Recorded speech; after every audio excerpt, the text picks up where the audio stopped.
नमस्कार and welcome you all to podium classes. मेरा नाम है पवन केसरवानी और आज हम पढ़ने जा रहे हैं संख्या प्रणाली, नंबर सिस्टम। और ये न सिर्फ डीएलएड फर्स्ट सेमेस्टर के लिए बल्कि बोर्ड एग्जाम्स और कॉम्पिटिटिव एग्जाम्स के लिए भी इम्पोर्टेंट है। तो संख्या क्या होती है? संख्या यानी कि नंबर। संख्या एक प्रकार की गिनती या माप है, जैसे 1, 2, 3, 500, 700, 750, 1280 आदि। तो ये सारी संख्याएं हैं, जो भी गिनती होती है वो संख्या कहलाती है। अगला है अंक, डिजिट। अंक एक अकेला चिन्ह है जिसका उपयोग संख्याओं को बनाने, लिखने अथवा निर्माण करने के लिए होता है, जैसे 0, 1, 2, 3, 4, 5, 6, 7, 8, 9। तो ये सभी अंक हैं। देखिए, जो संख्या होती है, संख्या का निर्माण अंकों के द्वारा होता है। जैसे एक संख्या ये है 1280, ये 4 अंकों से मिलकर बनी है, 1, 2, 8 और 0। इसमें 4 अंक हैं। तो संख्या और अंक के बीच में डिफरेंस समझ में आया? संख्या जो होती है वो अंकों का समूह होती है, और अंक जो होते हैं वो सिंगल होते हैं। अंक केवल 9 ही है, 10 ही हैं। 0, 1, 2, 3, 4, 5, 6, 7, 8, 9, इतने ही अंक हैं। लेकिन जो संख्या है, संख्या कई अंकों से मिलकर बनी होती है। जैसे 1 लाख लिखना है तो 1, 0, 0, 0, 0, 0। तो इसमें 5 0 और 1 है। इसका मतलब ये 6 अंकों से मिलकर बनी है। लेकिन अंक जो होते हैं वो अकेले होते हैं और संख्या अंकों का समूह होती है। नेक्स्ट, अब संख्याएं कई प्रकार की होती हैं। जैसे पहला है प्राकृतिक संख्या, नेचुरल नंबर्स। तो गिनती की संख्याएं जो 1 से शुरू होकर अनंत तक होती हैं, प्राकृतिक संख्याएं कहलाती हैं। सबसे पहली और सबसे छोटी प्राकृतिक संख्या 1 से होती है, 1 होती है।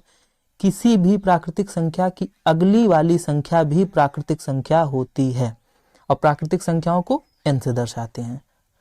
तो n is equal to 1, 2, 3, 4, 5 dot dot dot dot, पूरा आप अनंत तक चले जाइए, इनफाइनाइट तक। तो ये होती हैं प्राकृतिक संख्या, नेचुरल नंबर्स। अब आते हैं पूर्ण संख्याएं क्या होती हैं, होल नंबर्स।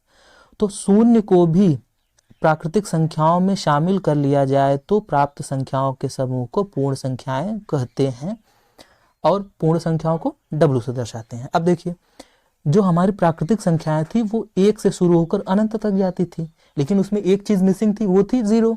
तो जब हमने 0 को भी शामिल कर लिया, 0 से पूरा अनंत तक जाने लगी, तो वो कहलाई पूर्ण संख्या, होल नंबर। इसलिए इसे W से प्रदर्शित करते हैं, और ये 0 से शुरू होकर अनंत तक जाता है। अगला है क्रमागत पूर्ण संख्याएं, कॉन्जिक्यूटिव होल नंबर्स। तो क्रमागत पूर्ण संख्याएं क्या है? एक क्रम में आने वाली पूर्ण संख्याएं ही क्रमागत पूर्ण संख्याएं कहलाती हैं। जैसे 1, 2, 3, 4, 5, 6, 7 इत्यादि। तो क्रमागत, क्रम से आने वाली, जैसे 5 के बाद 6 आएगा, 6 के बाद 7 आएगा, तो ये सारी संख्याएं क्रमागत कहलाएंगी। 5, 1.7 तो है नहीं, सभी पूर्ण संख्या है, 1, 2, 3, 4 हैं। और क्रमागत यानी कि 1 के बाद 2, 2 के बाद 3, 3 के बाद 4, इस तरह से है। तो ये क्रमागत पूर्ण संख्याएं, कॉन्जिक्यूटिव होल नंबर्स कहलाएंगी। अगला है पूर्णांक संख्याएं, इंटीजर नंबर्स। इंटीजर नंबर्स क्या है? धनात्मक, ऋणात्मक तथा शून्य से मिलकर बनी हुई संख्याएं पूर्णांक संख्याएं कहलाती हैं। जब सभी संख्याओं में जैसे -4, -3, -2, -1, 0, +1, +2, +3, +4, तो जब सारी संख्याओं को शामिल कर दिया जाए, धनात्मक, ऋणात्मक और शून्य को भी जब सबको शामिल कर दिया जाए, तो वो बन जाती हैं पूर्णांक संख्याएं, इंटीजर नंबर्स। परिमेय संख्याएं, रेशनल नंबर्स। रेशनल नंबर्स क्या होते हैं? ऐसी संख्याएं जिनमें या जिसे P/Q के रूप में व्यक्त किया जा सकता है, जहां पर P तथा Q दोनों पूर्णांक हैं और Q is not equal to 0 है, तो वह संख्या परिमेय संख्या या रेशनल नंबर कहलाती है। जैसे 1/2, 2/3, 5/6, 1, 2, 3। अब जैसे 1, 2, 3 है, इसको कहेंगे ये तो P/Q के फॉर्म में नहीं है, लेकिन लिख तो सकते हैं ना। जैसे 1/2 P/Q के फॉर्म में आया, 2/3, 3/4, कुछ भी लिख सकते हैं। जिसको हम बटे के फॉर्म में लिख सकते हैं वो रेशनल नंबर या परिमेय संख्या कहलाती है। लेकिन ध्यान देने वाली बात यह है कि जो भी अंश तथा हर है, यानी कि ऊपर वाला और नीचे वाला, ये पूर्णांक होना चाहिए। पूर्णांक यानी कि गिनती होनी चाहिए, 1, 2, 3, 4 पूरा अंक होना चाहिए। और जो हर होता है Q, जो ये नीचे वाला है, वो 0 नहीं होना चाहिए, क्योंकि 0 अगर हो जाएगा, किसी का भी बटा अगर 0 होता है, किसी भी संख्या का अगर भिन्न का अगर हर जो होता है 0 होता है तो वो इनफाइनाइट उसका आंसर आता है, इसलिए 0 नहीं होना चाहिए। ठीक, तो वो परिमेय संख्याएं कहलाती हैं। नेक्स्ट, अपरिमेय संख्याएं, इरेशनल नंबर्स, वे संख्याएं जिन्हें p बटा q के फॉर्म में व्यक्त नहीं किया जा सकता है अपरिमेय संख्याएं कहलाती हैं, जहां p तथा q दोनों पूर्णांक है और q is not equal to 0 है। अब देखिए कैसे, जैसे √5 है, अब इसे p बटा q के फॉर्म में हम कहाँ लिख सकते हैं, क्योंकि √5 को तोड़ेंगे तो वो कुछ पॉइंट में आएगा, और जो चीज पॉइंट में है वो पूर्णांक नहीं है। और इसमें और हमारा रूल क्या है कि p तथा q यानी कि अंश तथा हर दोनों हमारे पूर्णांक होने चाहिए, पूरे अंक होने चाहिए, वो दशमलव या कटा पिटा कुछ नहीं होना चाहिए, पूरा पूरा अंक होना चाहिए। तो इसलिए ये पाई भी जो भी है ये सब अपरिमेय संख्याएं हैं। अगला आते हैं अभाज्य संख्या, प्राइम नंबर, वे पूर्ण संख्याएं जिनका स्वयं और एक के अतिरिक्त कोई अन्य गुणनखंड नहीं होता है अभाज्य संख्याएं कहलाती हैं। अभाज्य संख्या यानी प्राइम नंबर्स, जैसे 2, 3, 5, 7, 11, 13 ये आदि।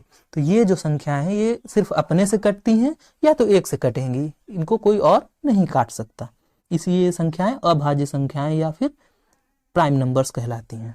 अगला आते हैं सह अभाज्य संख्याएं, को प्राइम नंबर्स, ऐसी दो संख्याएं जिनमें एक के अतिरिक्त कोई उभयनिष्ठ गुणनखंड नहीं होता है वो सह अभाज्य संख्या कहलाती है, जैसे 21 और 22, 3 और 4। मतलब दो ऐसी संख्याएं जिनको कोई ऐसी संख्या हो ही नहीं कि कोई काट सके, जैसे 21 और 22 है।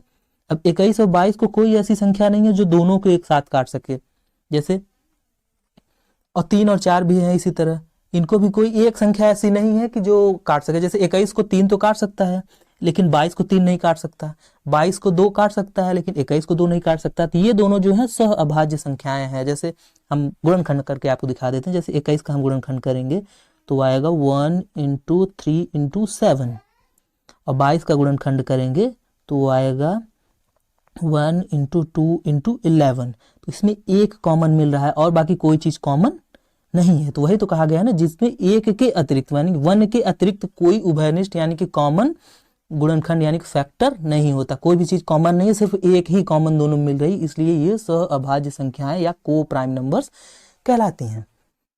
वास्तविक संख्याएं, रियल नंबर्स, परिमेय तथा अपरिमेय संख्याओं को मिलाकर जो संख्या प्राप्त होती है उसे वास्तविक संख्या कहते हैं।